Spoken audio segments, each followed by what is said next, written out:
Oh, what's going on, everybody? Welcome back to the show, the podcast. It has been 2 years and many months since we last had Ance on the pod, but here he is. He's back, and we're recording this really early in October, so you guys are seeing this later. I apologize for any news that may have come out in the game. I have no idea what we're talking about right now, but Ance is here, and that's all that matters. What's going on? Yeah, how is it going? It is going well over here. It's going great. Dude, last time we talked, we both had drastically different setups. Yep. We both were. I was figuring out what content creation was. You were manipulating the market left and right, which I'm sure you're still doing, just in a different way.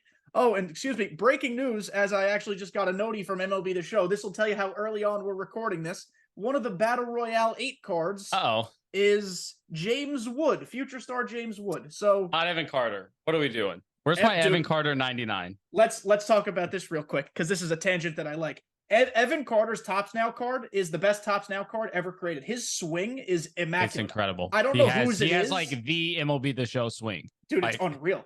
Yeah. I don't know who his swing is, who it belongs to, but if he gets a 99, I'm using it. It's like the Charlie Blackmon, Mondesi morphed together type swing, where it's just insane. Yeah, it's not as slappy. No, it's not. It's quick. Yeah. Yeah. Big fan. Yeah. Whenever he does get a 99, hey, maybe a postseason card. Maybe he hits hits a couple of home runs in the postseason, gets a 99. It's gonna be insane. Whenever it does happen. Was he this the year, Rangers, next year, whatever? Rangers top prospect, right? Yeah. Oh, he's due. Some people are now saying like he's not, because of Wyatt Langford, who has been we drafted him, and we drafted him in June, and he was playing AAA by the end of the season, batting 400 with a 1200 OPS. It was just like, oh, nuts. Okay, this guy's insane, I guess. So he's on the radar for like already next year, possibly. People are like, Evan Carter obviously is going to be their opening day with what he's done. This is coming up, but people are saying like, yo, it could be Wyatt Langford too. Like they could take 2 of the outfield spots, which would just be absurd.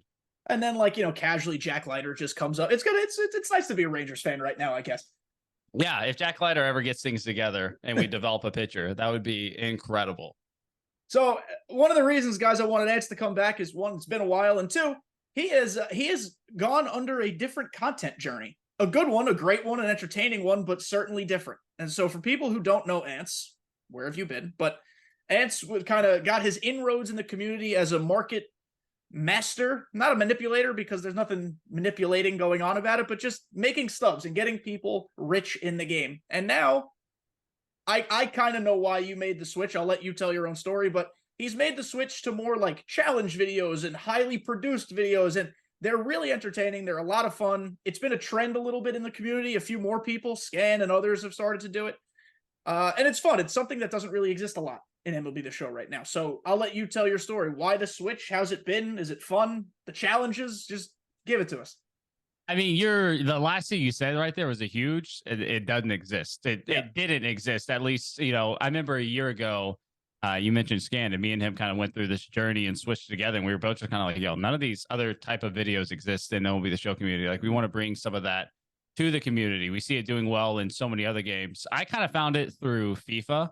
Okay. I don't play FIFA at all. Like, the last time I played FIFA was like South Africa World Cup. That was like 2012, maybe something like that. It was maybe the last FIFA game I played, but I found myself watching FIFA videos and they were really entertaining. And I was like, I don't play the game at all. I have no interest in the game. The state of the game is irrelevant to me in watching this video. Like, what cards are released in the FIFA Ultimate Team is irrelevant to me watching this video. I just enjoy it as like a fun, entertaining video. So I was like, okay, well, I feel like there's room for that in MLB The Show community. Like, there's MLB The Show videos that if they can reach a broader audience, reach just more general baseball fans or people who just enjoy that type of content outside of, being hyper relevant to Diamond Dynasty and like, oh, I have to be a hardcore player to enjoy this video. It's like, that's kind of the audience I wanted to reach. And I definitely gotten to the point with, like, I loved the tips content. It's the reason that I started getting any traction on YouTube and streaming and all that.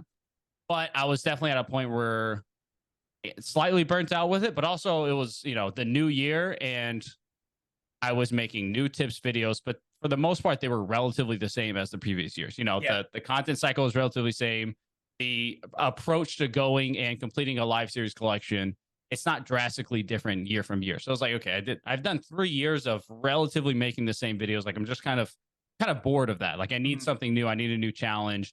And I want something that can reach higher levels. I want something that when it comes to November, I mean, it'll be the show could be perfect in the most perfect game of all time. But when December comes around, there's just going to be less people interested. Of Or course. in the specific case of being able to make stubs, they just don't need to make stubs anymore in November, regardless of how many people are playing. So it's just like my audience would crash come Mhm. the winter months. And I was like, okay, well, I want to try to avoid this somehow. And I think I've done what I can do. I kind of reached my peak with what I can do tips wise, roster updates, stub making wise. Like I'm ready for a new chapter. I'm ready for that new challenge, which is kind of where it was about like a year ago. I mean, yeah, I would say just about 12 months ago, last October is when I started kind of messing around with some new stuff. So how long, I guess it varies based on what you're doing, but compared to how much time you were spending doing your content, how much time does one of these videos take you start to finish? You do your own editing and stuff too? Yep. So how Yep. long does it take you? They vary a lot. Like I'll have some videos that will be very quick to record, idea, packaging, and then it'll take 20 to 30 hours to edit. Where then I'll Jesus. have other videos will be opposite where it's like I'm spending 10, 15 hours doing research on some other videos, getting the flow together, like what the challenges are going to be, like what is the story of this video going to look like? How am I going to present that within this video? And it's all the time is spent on that. And then it's, 5 to 10 hours of editing get pretty quickly. But I mean, yeah, relatively. I mean, this last video, I feel like I've been working on for 7 days straight almost. I haven't, but it feels like that a lot of times as well because I'll just be like I'll spend a day editing and then I'll look at it and be like, okay, I still have so much more to go. What did I even what even got done here?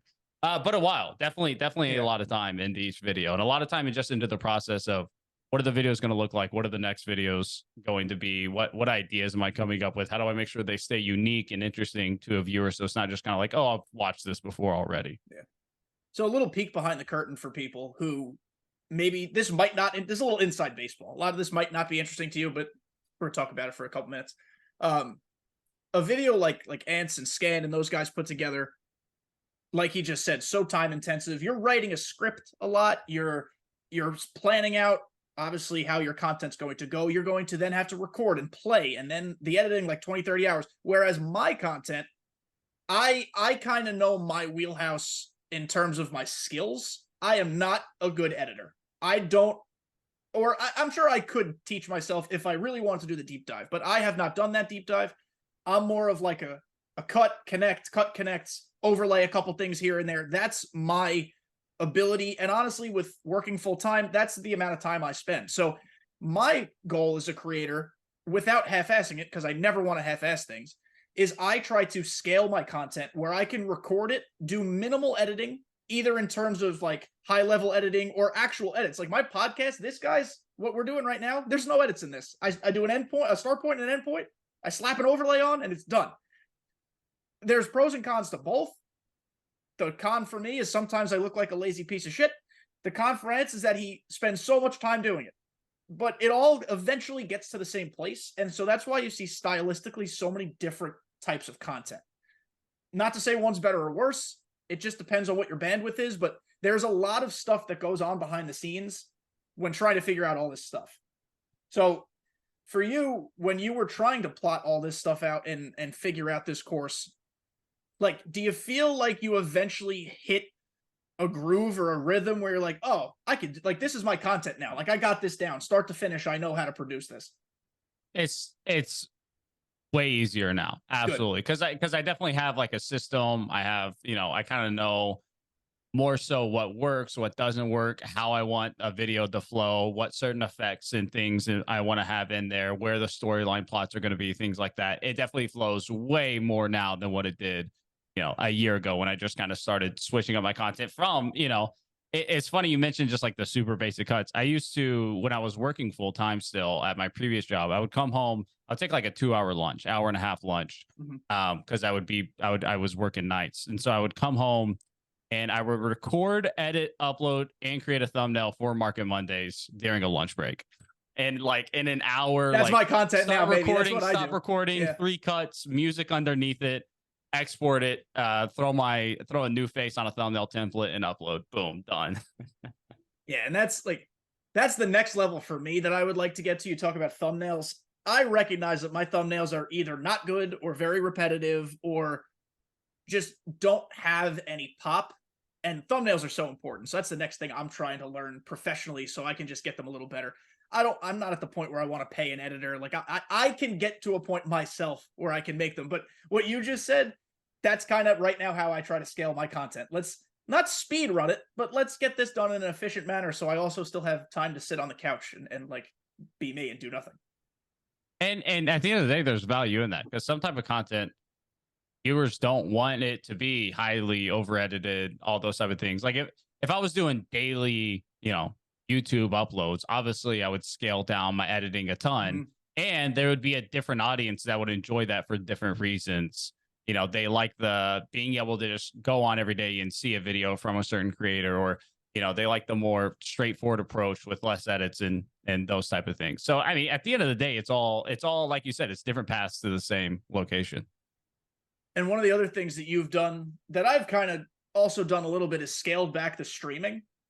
Streaming is I want to stress, because there are people who listen to this who are also in the streams, and I appreciate you guys when I do go live. It's so much fun to sit in there and talk with you guys. It's so much fun to witness gameplay live with you guys and the conversations and this and that. They're such respectfully a waste of time. Like, it's good to grind the game. It's good to hang out with the homies a little bit, but if you're looking at this as like, what am I actually getting from something? It's not a ton. So scaling back to streams is a tough call, but I think eventually it works for everybody to do that. Unless streaming is 100% your business. If that's your business, obviously, who am I to tell you to stop doing it? But for people who want to focus on YouTube and growth, Twitch ain't the way. Yep. I mean, I started just straight streaming. And when I used to think, I was like, oh, I'm just going to always stream all the time. Like, this is what I enjoy. This is what I want to do. And if I had never made the jump to being a full-time creator, I probably still would just be streaming because like, that's what I enjoyed. That's what I wanted to do. But I was definitely at a point where I was like, okay, I love streaming, but it's clear that if I want to make this work as a full-time creator, like changes have to happen. And for me, I saw the vision of the changes happening on YouTube. So this year, whenever I had my first video start to do well, I just gave myself a hard cut. Like, okay, I'm done streaming. Like I'm taking myself fully out of it. That way I'm not, wasting time. I'm not spending that time there. That'll take away from this other focus that I know will help me reach my long-term goals. Like as much as I would want to stream, it would just be like, I know if I go on and I stream for 8 hours in a day, now I got one less video out this week. And maybe, with all the momentum I have on YouTube, maybe that's the video that starts to slow things down. And I don't want to take that risk. So I pulled the plug hard on streaming and basically just quit cold turkey. And so much of the audience, it's not 100%, but it's such a high number, would still convert to YouTube and be in the comments. It's not live. It's not exactly the same, but it's not like you're abandoning all these people. And I'm not saying you in general. I'm just saying like Twitch streamers in general. It's not like you're abandoning an audience. They'll still be there. And ultimately they're there for you and your content anyway. So it's just different. And for me, I was trying to stream 2 to 3 times a week, which is not an exorbitant amount, but I was not really doing anything on YouTube. I was putting my podcast to YouTube every Tuesday, and that was basically it. And then I really started to hit the ground running on YouTube. We partnered this year. Like things have gone well. And I'm like, well, if they're going to keep going well or getting better, something's got to be cut because I got to spend more time and I can't just create time. Like I have to work this. I don't ever want this to be my full-time job. Cool if it is, but like I got to work. I got to do this. I got to do that. Decisions have to be made. And Twitch ultimately, live streaming ultimately is kind of like the lowest rung, so to speak. And then, I mean, I'm lazy with so much stuff. I don't do shorts like I should. It's tough out here when you're tired from working all the time. Yeah, no, it is. And I'll say this. I mean, even with myself being full time, I feel like I never get anywhere close to the amount of content done that I want. Like you mentioned shorts. I've been wanting to get back into shorts for a while now. And it's just like, I have it and it's on my plate to do. And then it's like, I'm just going to put that off to next week so I can finish focusing on this video. I mean, that's the content game, which is, one of the hardest parts of being a creator is that every second that us sitting here right now, there's somebody else who's like editing some crazy video that they're going to post. And it's like, oh, well, I could be editing some crazy video that I'm going to post now too, or like recording my next one or whatever. Like there's always somebody else out there working. There's never the lights are never off for content creation. Which is why I'm always appreciative when people take time to hop on the podcast. So, yeah, if my next video is bad, it's your fault. Yeah, I'll take it's because of the time spent here. I'll keep it on replay so you get to watch up. And always start to finish, and always like and comment. I don't care what you like or what you comment. Comment a letter. I don't care. Just put something down below. I felt so.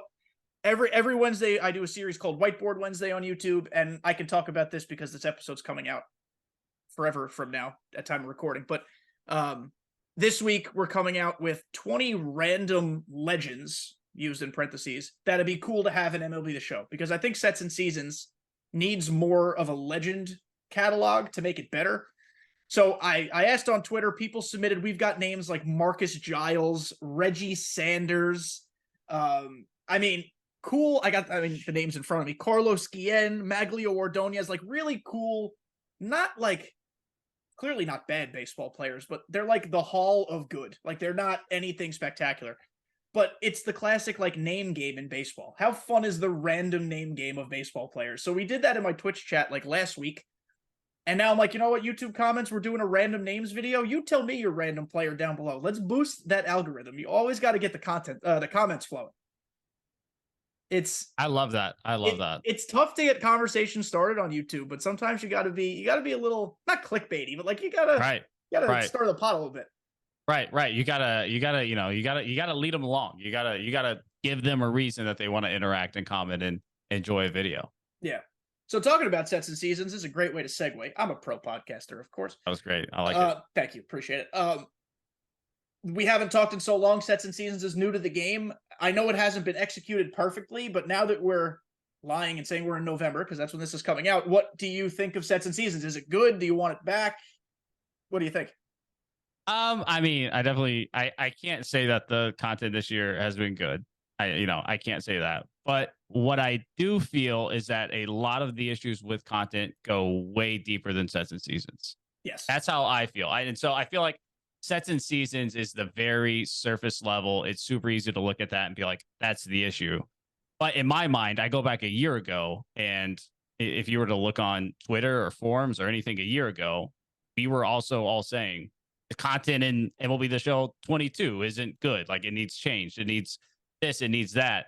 And I feel like a lot of those changes that we wanted last year didn't end up taking place this year because of the Sets and Seasons was so different that a lot of like the underlying issues are still there from previous years that didn't really get addressed. I mean, online rewards, playing online not being very rewarding. I've been playing a decent amount of Madden, and it is insane.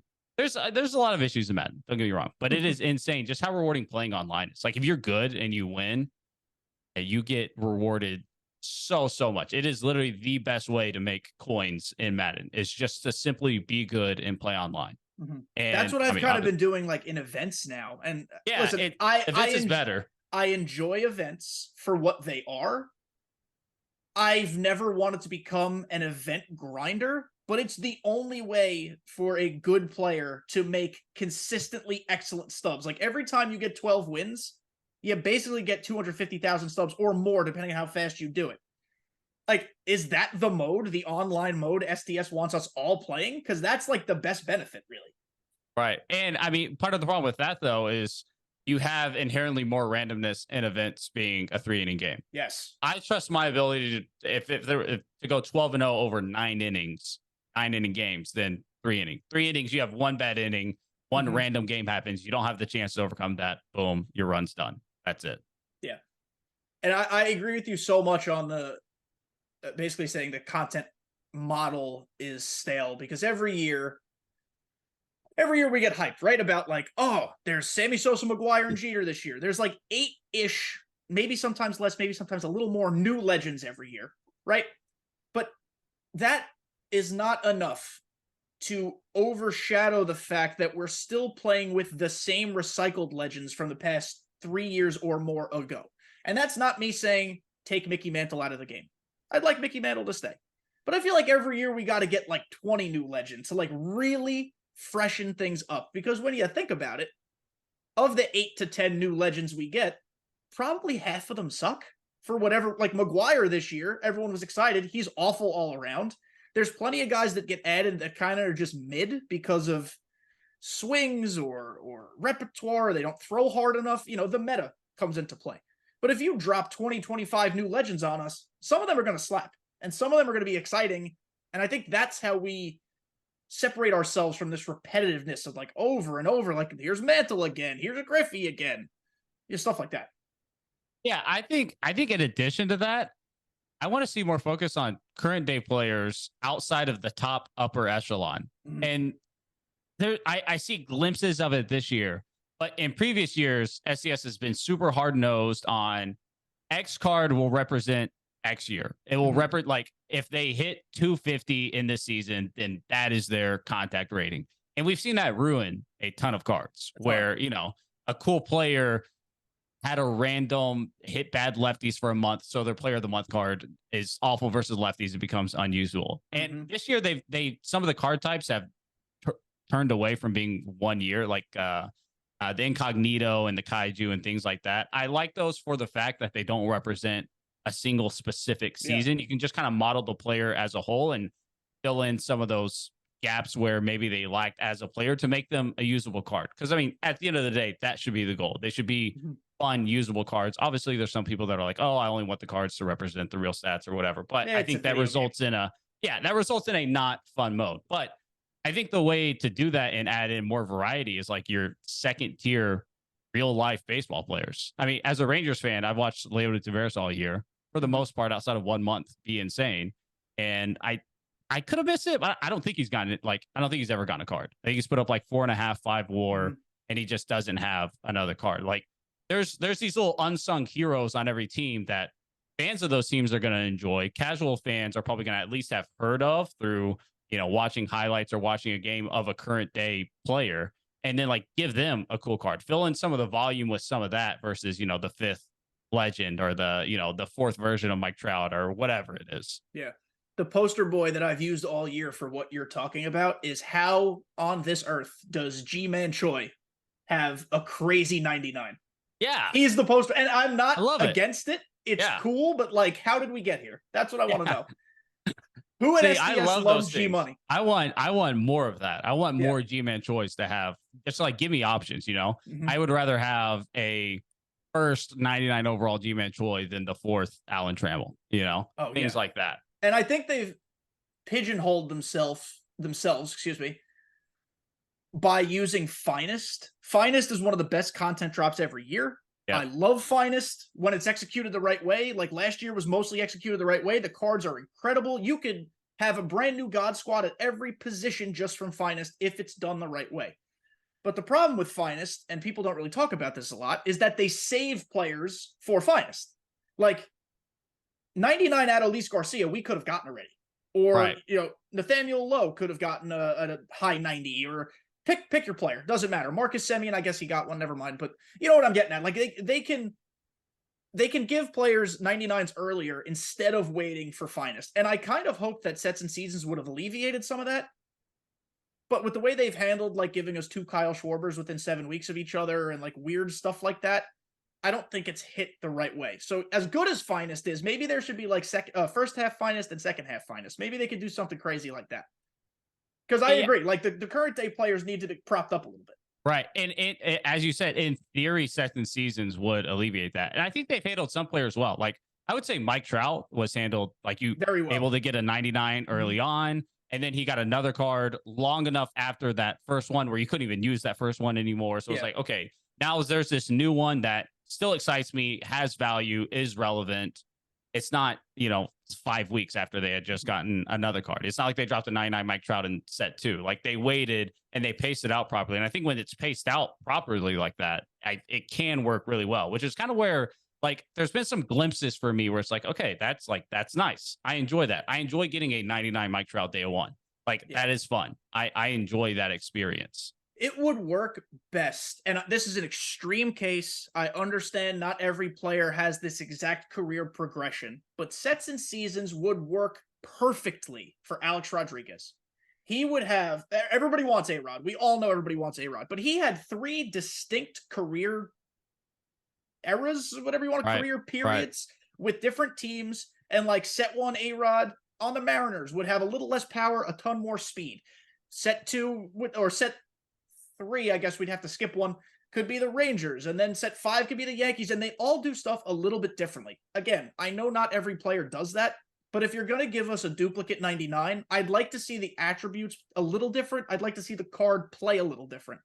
Some of the cards have not been able to do that, like Kyle Schwarber. He's a one-trick pony. Those cards are going to be the same all the time. Sammy Sosa is a terrible example of what I'm saying because they murdered that second Sammy Sosa. So let's not even discuss that. Ignore that one. Yeah. I think you guys know what I'm saying. And the second Mark McGwire, that was that, the swing on paper, they did that perfectly. That if it was any other player. Yes, that was a win on paper. It's just unfortunate that the way they tracked his swing doesn't play. Yeah. I'm sure they could fix it moving forward. I'm assuming this is not a 1-year contract with him. But yeah, I mean, they paid a lot of money, presumably, for McGwire, and I would love to see the stats of who uses him because I don't think many people do. I will say it's only like 25 ABs because I shelved them pretty early in the year. I can't remember who replaced them, but I am batting like 650 with them. I don't know. I don't know. I hit a lot of liners, and he's like a slap hitter, the opposite field. I'm like, what? Mark McGwire is a open your hips and pull type of guy. What is this? What is this push hitter crap? So he's not supposed to play like Jimmy Fox. That's all I'm saying. But yeah, sets. I'm still a big fan conceptually of sets and seasons because if it works the way like in the utopia society that it should work, it's great for variety. It's great for not giving us the same cards all the time. I think one of the issues with sets and seasons is because there's only been 6 or there will only be 6. It's just too long. I think we get bored of using the same cards for like 45, 50, 60 days.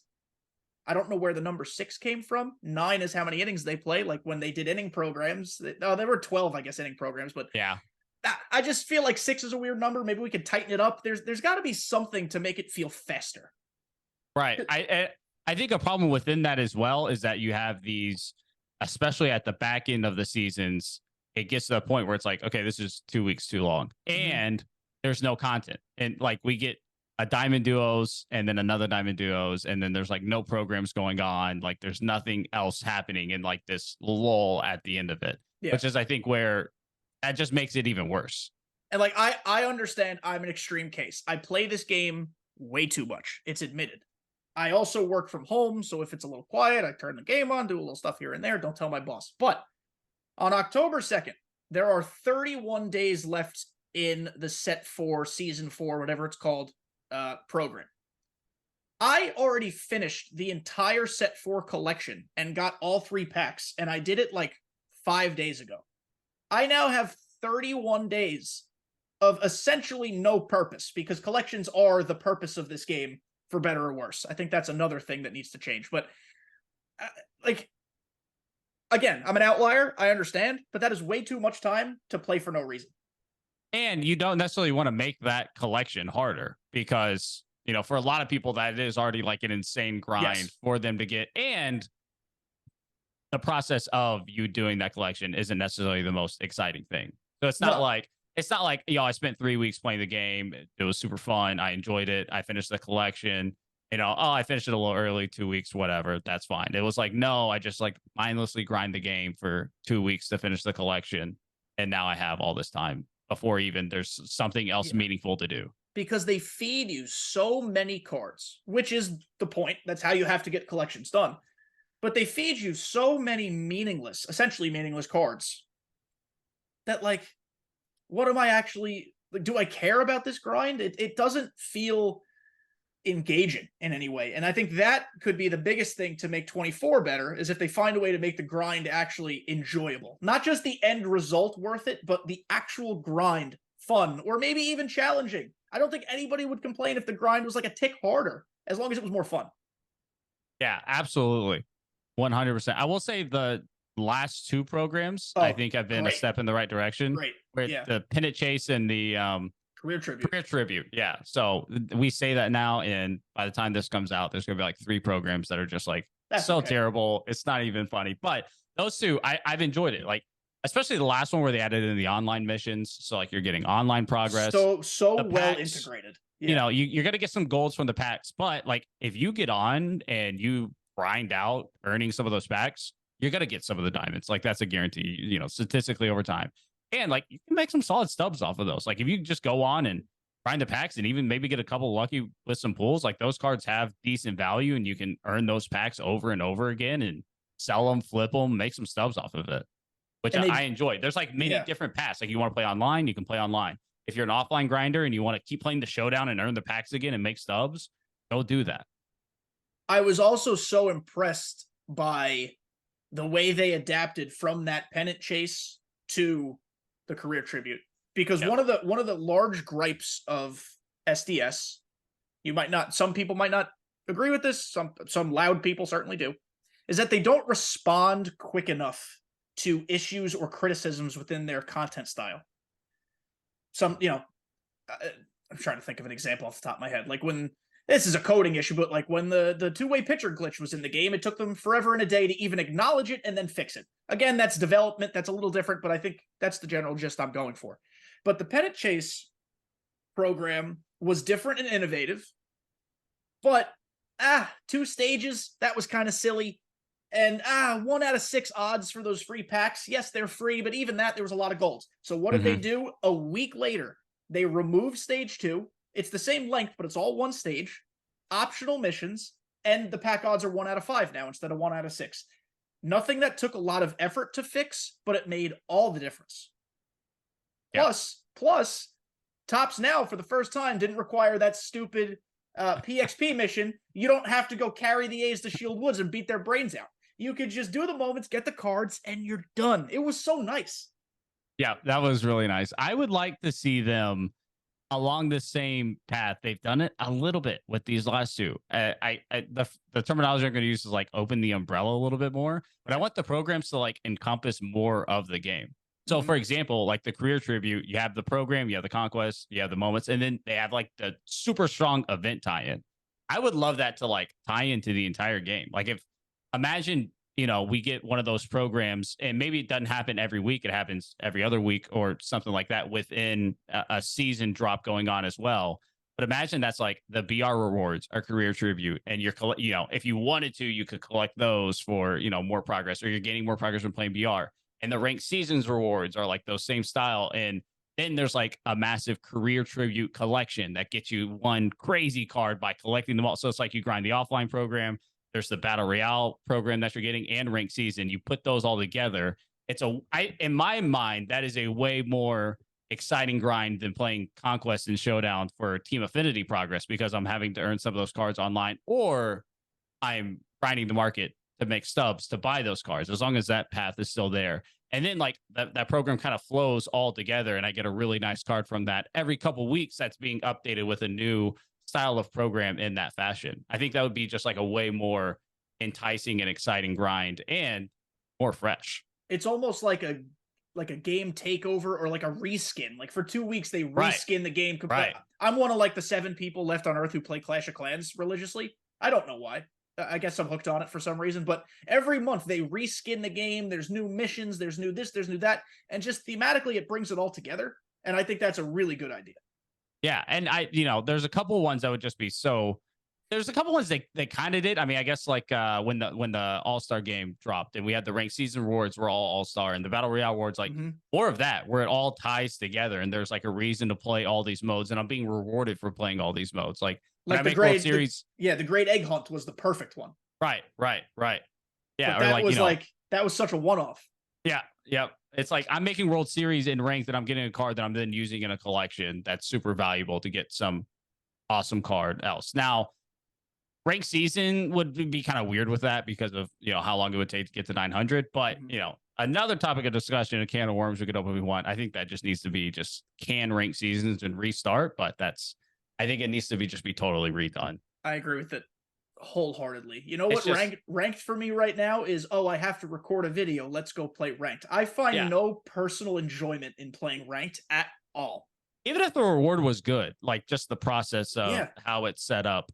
I spend 3 weeks grinding to get to 900 for one card, and then I get there, and then that's it. Like I'm done. Like I can't do anything else that actually has value until the new program resets.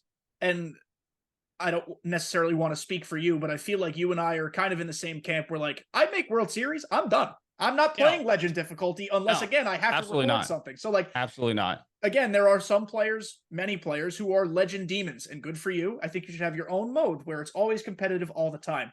And let us normal people just struggle our way to World Series and stop. Yep. I mean, even for those people that are going to Legend, you get 1,000 and you get a little icon and 20 packs or something Wow. like Like that. a Like thousand stubs? yeah, exactly. Exactly. You know, again, back to I've been playing Madden again recently, but like you could just if you were super good at Madden, you were playing head-to-head seasons, you could win 5 Super Bowls in a week, or like you just keep playing again and again. I love the concept of I could continue to win multiple World Series within a season and re-earn the World Series pack with that player in it again and again and again, and then I'm making stubs by earning that card and selling them just like you do with Battle Royale. I don't know why Battle Royale is just like, okay, you're great at Battle Royale. You can keep earning the 12 and 0 reward over and over again. But ranked, you can get one, and then that's it. You know, you better luck next time. Yeah, it sounds like they took that concept and made mini seasons essentially, but nobody, to my knowledge, really loves like they're definitely. I'm not speaking, I guess, broad strokes here, but I don't see people playing mini seasons a ton. Clearly, it's not as engaging as they hoped. I know it's had its bugs in the past. Some people say the season's a little too long. That's a fair critique as well. But like, everybody forever has said Weekend League. Madden does it. It's so fun. Why doesn't MLB The Show do it?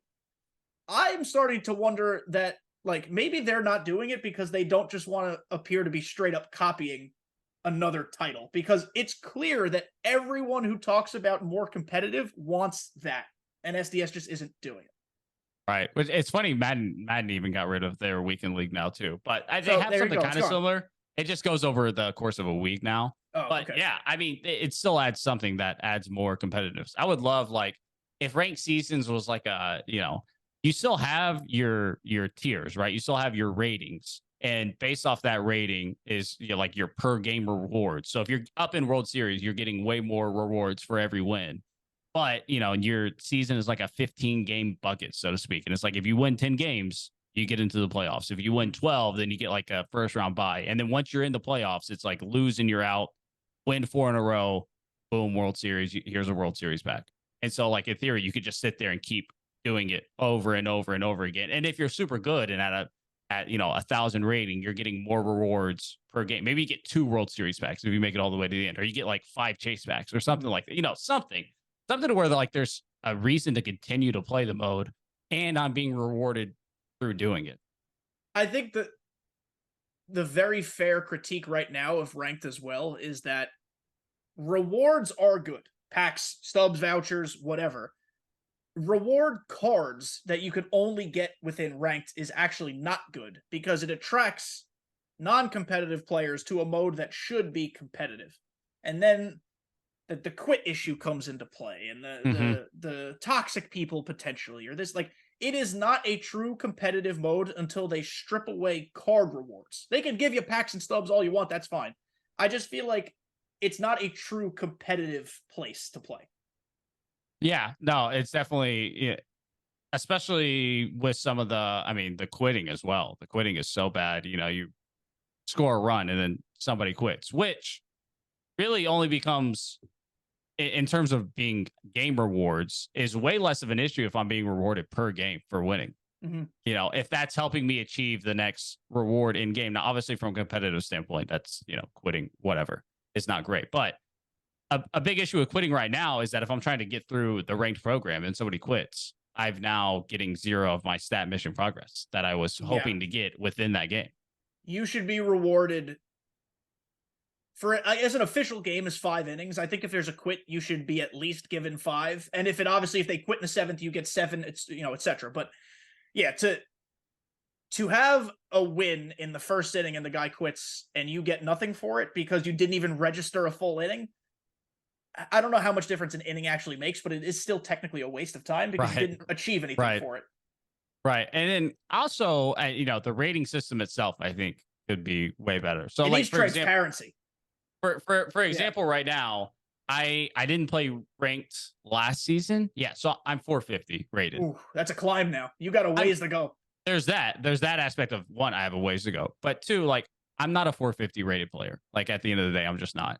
So if I match up with somebody who is 750 rated because the window gets big, they now have to play a player who is 450 rated, but it's not a 450 rated skill. Mhm. And if I beat them, I'm going to get like 30 points. That's going to be great. But then they're going to lose 30 points. And if it flips the other way around, they're going to get like 5 points. You know, they're going to get 5 rating. They spent an hour for 5 rating points to barely get any progress towards the next, you know, level or whatever. It's just kind of like what it seems off there. It seems like it just doesn't quite line up. Yeah, I think the rating system is a problem. It needs transparency because like I'd like to know what the algorithm is. Like, why did I lose 30 points? Like, I understand like there are ratings that come into play, but like what is the math here? And then I feel like sometimes if you lose one, 2 wins should get you back to that original place. And sometimes it doesn't, like the math just doesn't compute, it doesn't work out. There's too much randomness. A Like ton it's of so randomness. it's not necessarily based me getting the World Series. Obviously, at the end of the day, it's based off you winning. But the way that you get there and how long it takes is not based off you simply winning. It's also who did you play, which is just like the fact that if me and you were both 800 rated right now, and you played 10 games in one wall, and I played 10 games in one wall, you could be 950 rated, and I could be 850. It's like we both had to go and win 10 and that's games. not your fault. Like you didn't Right. do anything to deserve that. Right. One thing I've been trying to figure out, and I keep running into dead ends. It's like, oh, talk to this person, try this, look this up, blah, blah, blah. I still don't know what rating mod actually does. If it's a dead statistic that they show you, if it actually factors I don't think into, it does anything. Then To let's my get rid of it. knowledge, Let's just to get my knowledge, because like it used to, and I think it was 20, they came out and like they got rid of it as like actually factoring in to anything.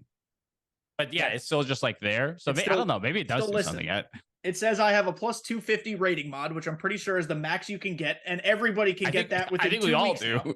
Yeah, exactly. So like, if it's a moot, let's get rid of it. Also, if it does something, let's tell us what it does. Because maybe, I don't know, maybe this makes it more complicated, but if rating mod means something, maybe there's actually more strategy into how we go about all this, and we're just not tapping into it. Like, I don't know. Right. So I think overall, ranked plus the redundancy in sets and seasons has just made this game boring at times to play. Plus the grind, let alone the grind. I was so excited for Team Affinity to be back. That's made the grind so much worse because the grind is the same every Team Affinity. I would love if, like, we're talking about reskinning and theming things, let's make the grind different every set or season to just spice it up. I don't know how we and other players are supposed to be enticed to play year round. And I know that's a tough ask.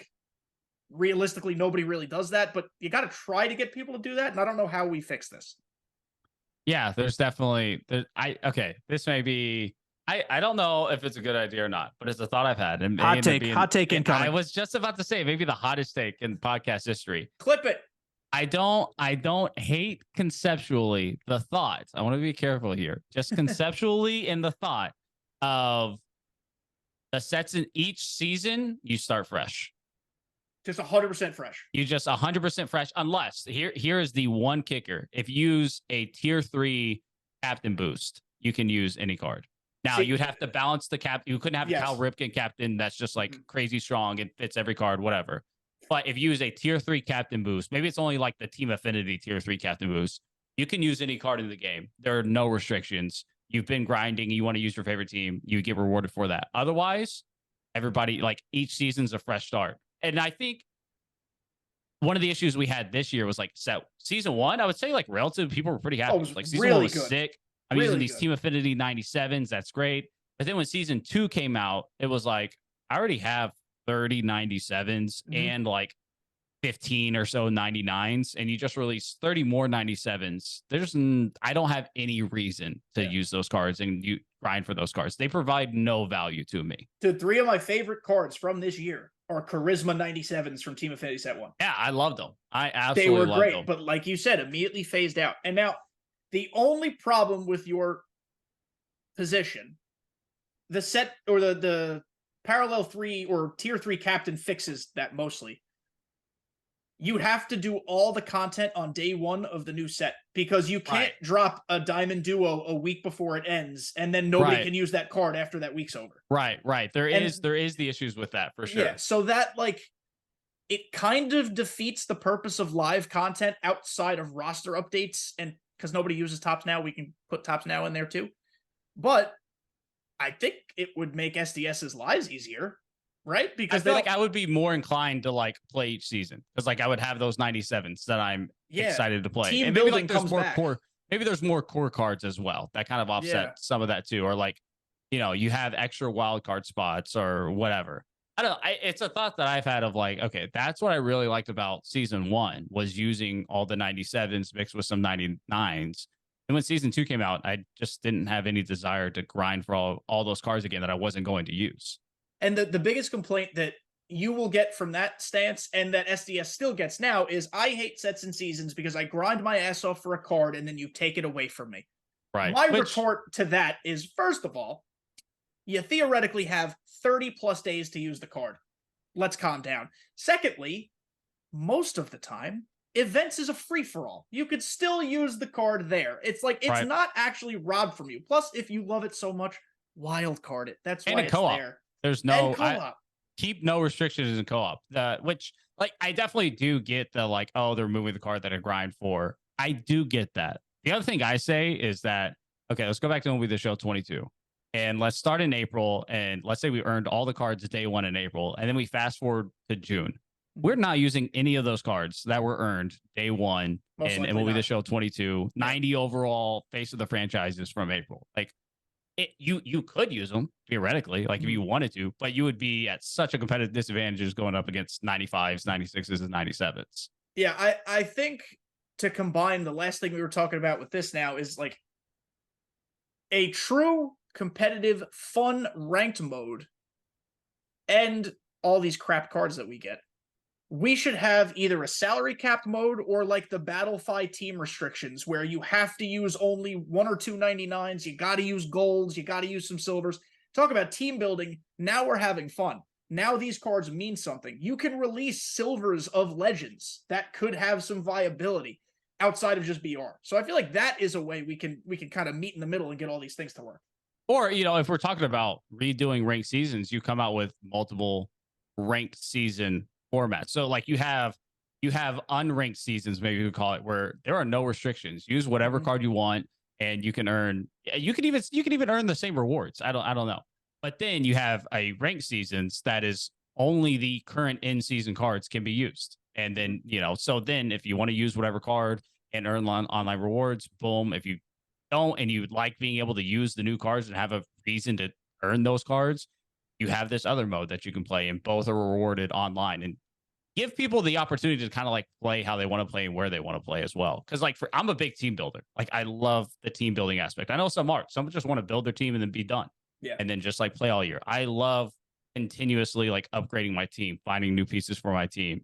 And I think some of that, I mean, obviously some of that was taken away this year through sets and seasons. And I thought the seasonal refreshes would, you know, kind of fix that. Like when season 3 came around, I would be back and be like, okay, now I want to grind and get all these new cards again. But it just didn't quite. I still had enough of a team that it didn't quite. I ran into some 99s from season 2 and I had a full 99 team. And it was like, okay, well, there may be some marginal upgrades here, but I'm not super excited about going through in that massive grind for one collector reward that I'm going to add of the 3.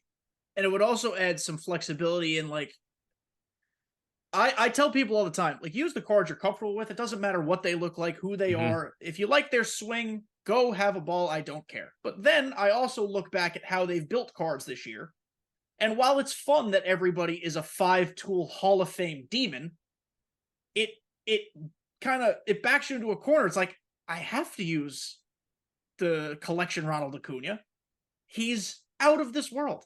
If I have Mickey Mantle, I kind of have to use Mickey Mantle. He does everything perfectly. Adley Rutschman is every human being's catcher. The way they've built certain things to be so drastically over the top better than everybody else eliminates all the team creativity because everybody has to use the same stuff. And I don't know how you fix that. Maybe you just stop doing 125 attributes. Maybe I don't know. But like, I got the curveball for you right here. Right. Okay. So with my crazy concepts, maybe terrible concepts, people are probably going to hate it. But Clip it again. Get ready. Clip it. if we go through the format of each season is its own unique season, you can only use those cards in the ranked mode. The amount of adjustments and flexibility they can make with that is insane. If in season 1 they give a bunch of people 125 power and then we're all hitting 75 home runs a game, and it's like, yo, we have way too many powerful cards. Right now, they can't go back. Like you've already dove into the deep end. There's no swimming out of it now. Like you're stuck, because if you release bad cards in season 2, everybody's using their season 1 cards. Whereas if you kind of get rid of that aspect, it's like, okay, well, we can do a full reset on the type of cards we're releasing as well. And now we have all the information from this first 6 weeks to balance cards now for the next 6 weeks, and we can make them more balanced and better for the game health overall. And then in the next 6 weeks, we rebalance again to make it even better. And you can keep doing that and keep balancing more and more, because you get a free chance to do that every 6 weeks. Yeah, and what we're talking about are like philosophical content ideas where they can just like in their head be like, okay, now we're doing this, and they can just enact it. The real way to fix this, which requires much more time and work, is to reframe the way hitting works in this game to have specific roles. Tony Gwynn should be a viable hitter. Ichiro's the example. A lot of people, they always want him to come back. I'm like, no, we don't want Ichiro right now. We want Ichiro when they fix the way hitting works, because contact will have real viability. Speed will have real viability, like in terms of base running and how it all interacts. Right now, the game is meant to be a launching pad. I don't know if that was intentional or just the way it has kind of evolved and progressed, but right now the meta is the meta, and that's just how it is. Yep. And it's definitely, I guess at the end of the day, it's kind of how baseball is becoming. It's kind of becoming home run or bust. I think obviously in a video game aspect where as players, we're able to have much more consistently better inputs than a real life baseball player can have. We're going to hit more home runs when the both are aligned. When you're swinging with 125 power and you square up the ball, well, it's going to be a home run a lot, which is, I don't know the perfect answer to balancing that, making home runs harder, making contact hitters get more base hits at a higher rate. I'm not sure, but it's definitely imbalanced. And I mean, that's been a thing for as long as I can remember in MLB The Show. I remember back in like MLB The Show, I think it was MLB The Show 18.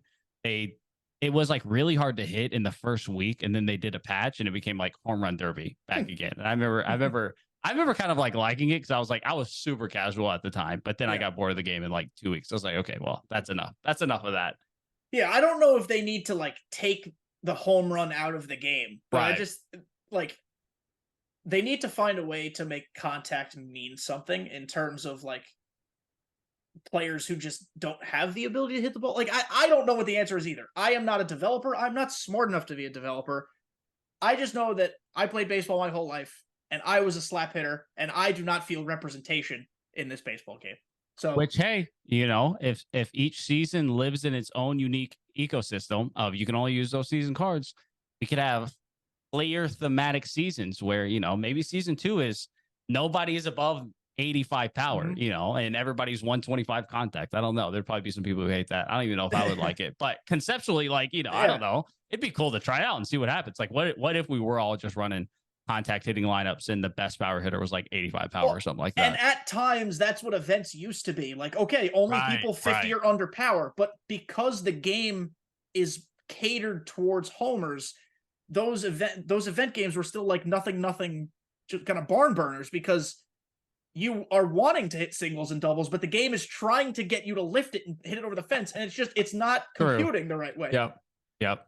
And I mean, now we barely even have any people who are under 50 power now. You'd probably be hard pressed to make a lineup of players with under 50 power that aren't live series commons. Or like you'd have to use putt. And the only reason Richie Ashburn is in this game is theoretically to hit singles. But now we pay him for no reason, or I don't know, is he still alive? We pay his legacy or whatever money for him to not be used. So like he's not even getting utility. It's a waste of money. So like either we drastically change the legends we go after, or we fix the way hitting works. I don't know. Something's got to give. Hey, speaking of Richie Ashburn, never forget, it will be the show 19 event legend, Richie Ashburn, 95 overall, dropped in like January, or it'll be 20 maybe. It was 19 or 20, I can't remember now. But all the content issues that are in this game, The only thing I'll say is that they also existed in previous games too. Is my big thing because Yes. we had 90 overall event rewards in like December and MLB The Show 20. It was like, what do we? Heath Bell. I don't know if you. I think it was only Heath 21. Bell. The Heath He Bell was a new legend, milestone. and he never got anything good. The milestone Yeah. event reward. It was like a 94 in December, and it was Mhm. like, yo, 25 wins. Go get it. Have fun at it. What a blast! Yeah. All right, so we got a few minutes left here, and we're gonna make ourselves look stupid because, as I said, we're recording this October 2nd. It's coming out a little into November. We're gonna talk about how the playoffs are gonna go. Rangers fan, high hopes, hopefully realistic hopes. I'm just gonna start it off with: if the Braves don't win, it's the biggest choke job in history. Okay. What do you think about the playoffs? I think let me give a quick. I think I hate this, but Let me get the bracket up. I'll help us both out. I don't know how I'm gonna throw up saying it. I don't know how I can say anybody but the Astros from the American League. I just don't. It makes me angry and my stomach hurts. The only thing I'll say is that they are a week removed from going 2-7 against the A's and Royals. Not a good look in back-to-back series, yeah. which was not a good look at all. Or 3 series in a row. But I mean, that's the only thing. Maybe there's a whole. I feel like most of the American League teams have holes. See, but like I look ahead at the American League side of the bracket. I think the Blue Jays are going to beat the Twins. Sorry, Thuney. Sorry, Gomer. Sorry, Twins fans. I would assume that they expect that, maybe. Just given the histoy. I think the Blue Jays can beat the Astros. But then you look at the other side of the bracket. Let's say the Astros get through. I think the Orioles are going to beat the Rangers. I think the Orioles can beat the Astros, and they proved that like 3 weeks ago. So I don't think it's going to be a cakewalk. I think their pitching is not nearly as strong as it used to be. Nope. And I really don't like the Astros. I just don't. And I don't think I ever will. If the Rangers get out, I'm definitely rooting for the Orioles. I will say that. I think the Rangers, okay, here's a fun little stat. The Rangers are undefeated in Tropicana Field in the playoffs all time. They are 5-0 there. They played in the ALDS there in 2010 and 2011, won every game they played there. So maybe they continue that and sneak into the ALCS. I think if they do, they probably lose to the Orioles, but the Rangers are like the epitome of a hot and cold team. Mm-hmm. I think since the All-Star break, they've had 4 different losing streaks of 3 or more games, but then they've also swept like 5 different teams. They had a streak of they swept the Guardians and then the Rays, and then got swept by the Dodgers and the Astros, and then like turned around and swept 2 other teams. And it was like, what on earth is and then they lost like 10 in a row and then won 7 in a row. So, I mean, if they hit one of their hot streaks, you never know. But last game of the season, they scored 0 runs when they could have won the division. So I think we're more on the cold streak side of things. That was the George Kirby knuckleball game. Yeah. My man just started throwing knuckleballs in game 162. And he needs to continue to throw it, but also not because it would ruin MLB The Show forever. How ballsy of him to throw that against Corey Seager of all people. Like not smart, but it worked. Listen, if the Rangers get hot and make the World Series and the Braves do what I think we all know they're capable of doing, first of all, it's going to be the highest scoring World Series ever because neither team pitches like excellently. Nope. And I hope you took the over on home runs hit in the series because they both score a lot crazy. There will probably be a 1 5-run inning a game.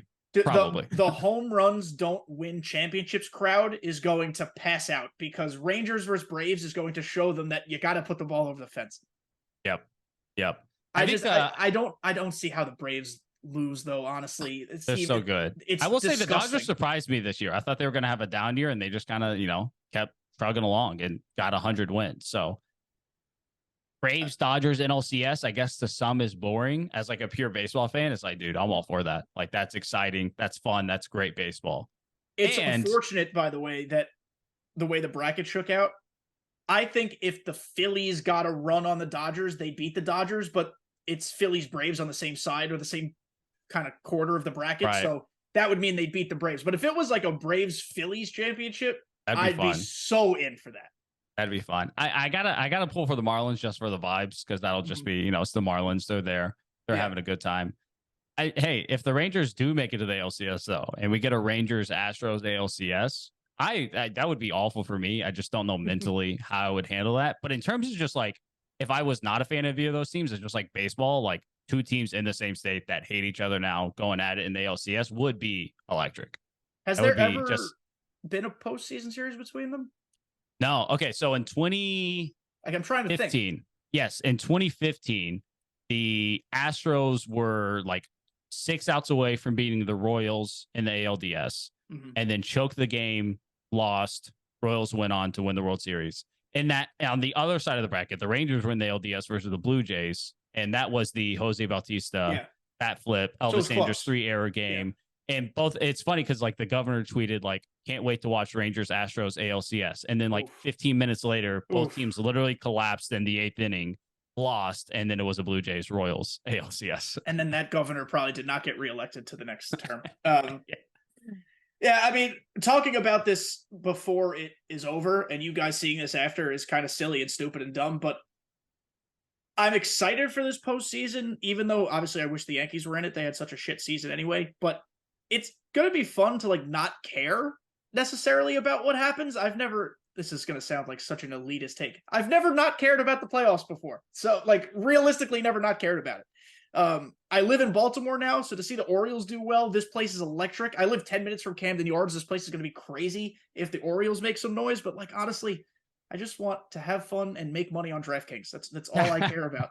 Also, the fact that there are three, maybe I think three. I don't think the Marlins fit into this, but there's at least 3 teams that 2 years ago lost 100 games and are now in the postseason is great for the sport. Yeah.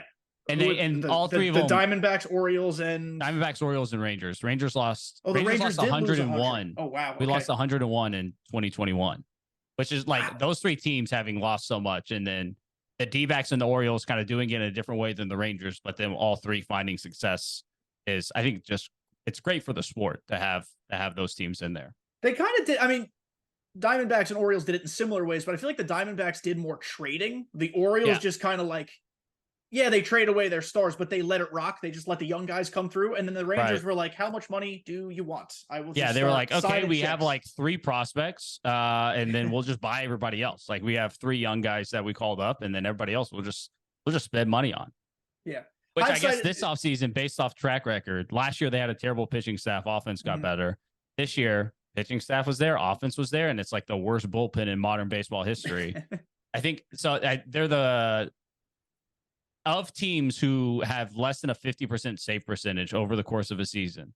The Rangers won 90 games this year while doing that.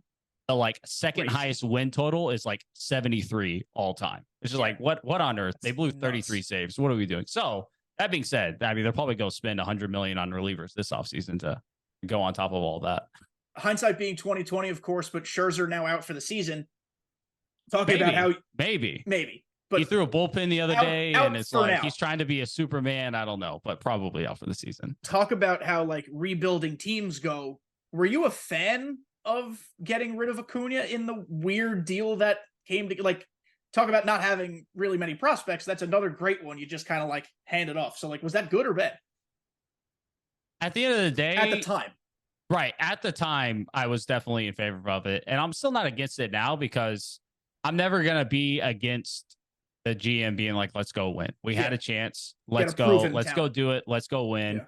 Yeah. And, assuming whatever Scherzer's injury is, I mean, if he's already back throwing bullpens, I assume he's probably going to be at worst case back by 2024. You still have him next year for like 10 million, I think is what they end up owing him. So it's like, okay, like you still get value through that next year. He becomes like the rock of the rotation. So I love that. And then at the end of the day, Acuna does not have a place on the Rangers. As good of a prospect of he is. He's a middle infielder, right? He's a shortstop. So he's got nothing. Yeah. He's not replacing Corey Seager. Josh Young's at third base, rookie. He's not going anywhere. Simeon signed for another 6 years. He's not going anywhere. And you're only going to lessen his value by forcing him into an outfield spot versus being able to trade him as a high valued middle infield prospect. So it's like you didn't really have anywhere to go. You're able to strike while the iron's hot and in theory try to capitalize on a great season, which at the end of the day, you never know. Like who knows what next year looks like. In theory, the Rangers aren't really losing anybody, so they should be good, but you never know. So it's like capitalize on it while you have the chance. It was such a creative trade. And people either love Steve Cohen or hate Steve Cohen, but I feel like only Steve Cohen would have approached that trade that way. And I think that's super cool. Like, I'll just purchase a prospect from you. Right. Yeah. And then he turned around and did it with Verlander too. It's like the Mets did great through that. They did incredible. Yeah. Super cool. So In closing here, go Rangers and Braves, and we'll see what happens. I'll put a disclaimer in the comments or the description of this video that, we're idiots, but I like the process here. I think we're coming from a good place. I think it's ultimately Braves over Orioles, because I think Orioles, they shouldn't be where they are. There's a reason they're where they are. I think they're ahead of schedule. I don't think their World Series winning window is open, but I think based on what the American League looks like this year, they can definitely get there. But I just think ultimately it's very winnable. The Braves have the experience. They have the MVP. Acuna's been, the whole lineup's been crazy. Any other year, Matt Olson's like the MVP. It's just nuts. And I just think they crush whoever they play. I think the Braves come out of the National League and crush whoever it is. I unfortunately probably have to say the Astros just because I don't know. They're experienced and they get there and they just get the job done. And I hate every second of it, but I hope the Braves sweep them if that's the case.